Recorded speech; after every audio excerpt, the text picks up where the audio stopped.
श्रीकृष्ण येथे आले आहेत असे विदर्भ देशाच्या नागरिकांनी जेव्हा ऐकले तेव्हा ते भगवंतांच्या निवासस्थानी आले आणि त्यांनी आपल्या डोळ्यांच्या उंजळींनी त्यांच्या मुखारविंदाच्या सौंदर्याचे आकंठ पान केले.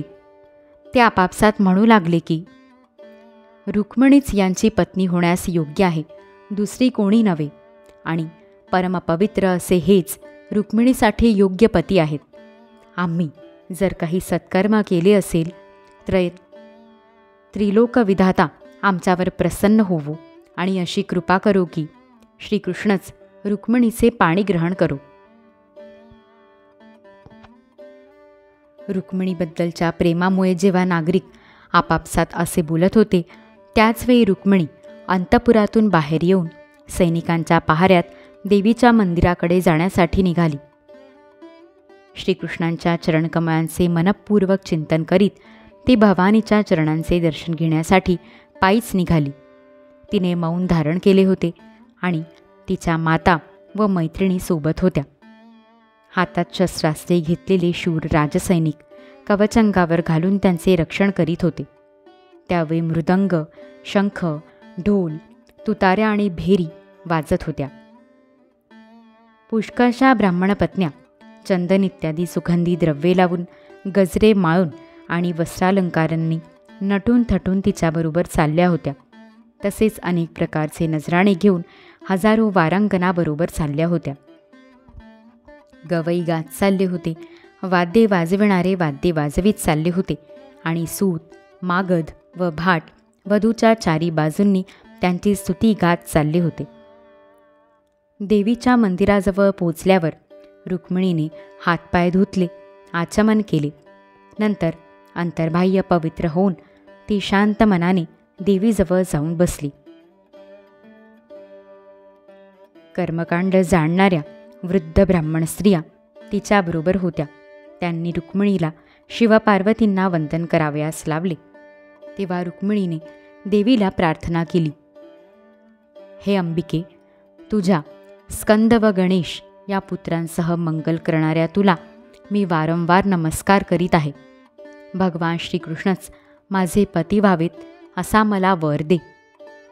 नंतर तिने पाणी, गंध, अक्षता, धूप, वस्त्रे, फुलांच्या माळा, फुले, अलंकार, अनेक प्रकारचे नैवेद्य, भेटवस्तू आणि आरती इत्यादी सामग्रींनी अंबिका देवीची पूजा केली. त्यानंतर तिने वरील सामग्रीने तसेच मीठ, अनरसे, विडे, मंगळसूत्र, फळे आणि ऊस यांनी सौभाग्यवती ब्राह्मण स्त्रियांचे सुद्धा पूजन केले.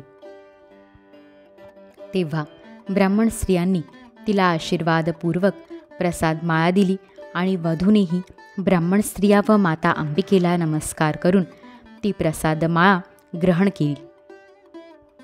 नंतर मौन सोडून रत्नजडित अंगठीने शोभणाऱ्या हाताने एका दासीचा हात धरून ती मंदिराच्या बाहेर पडली. भगवंतांच्या मायेप्रमाणे तीही वीरांना मोहित करणारी होती. तिचा कटिप्रदेश सुंदर होता. मुखावर कुंडलांचे तेज झगमगत होते. त्या कुमारीने कमरेवर रत्नांचा कमरपट्टा धारण केला होता. वक्षस्थळ काहीसे उभार होते आणि तिची दृष्टी केसांच्या बटांमुळे काहीशी चंचल होत होती. तिच्या ओठांवर पवित्र हास्य होते. तिची दंतपंक्ती कुंदकयांप्रमाणे शुभ्र होती, परंतु पिकलेल्या तोंडल्याप्रमाणे लाल असलेल्या ओठांच्या कांतीने लालसर दिसत होती. तिच्या पायात नुपूर चमकत होते आणि त्यांचा रुणझुण आवाज होत होता. ती जेव्हा पायीच राजहंसाच्या गतीने चालली होती तेव्हा तिला पाहून तेथे आलेले युद्धात कीर्ती मिळवलेले वीरही मोहित झाले.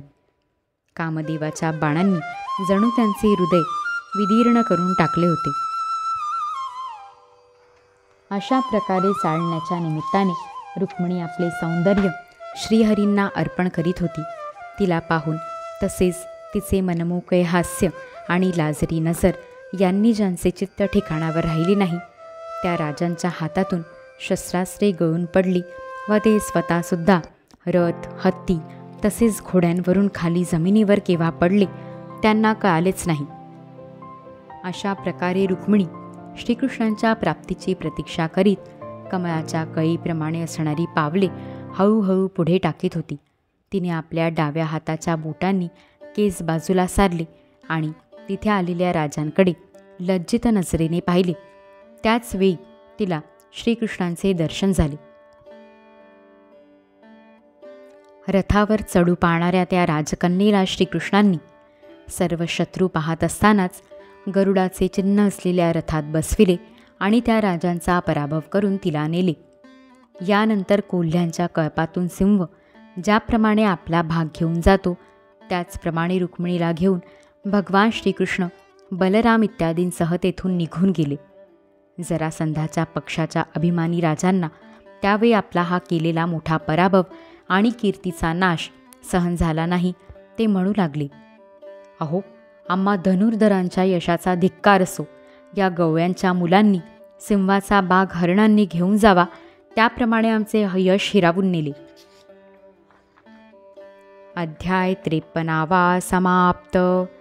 इति श्रीमद्भागवते महापुराणे पारमहंस्या संहिताया दशमस्कन्धे उत्तरार्धे रुक्मिणीहरणं नाम 53तमोऽध्यायः. ऋषिकेशमेवाग्मनकाय जातं हरे ज्ञानतो विश्वसाक्षिन्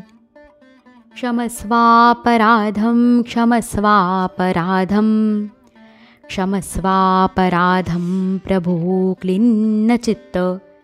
श्रीकृष्णार्पणमस्तु. गोपाल कृष्ण भगवान की जय. दिगंबरा दिगंबरा श्रीपादवल्लभ दिगंबरा.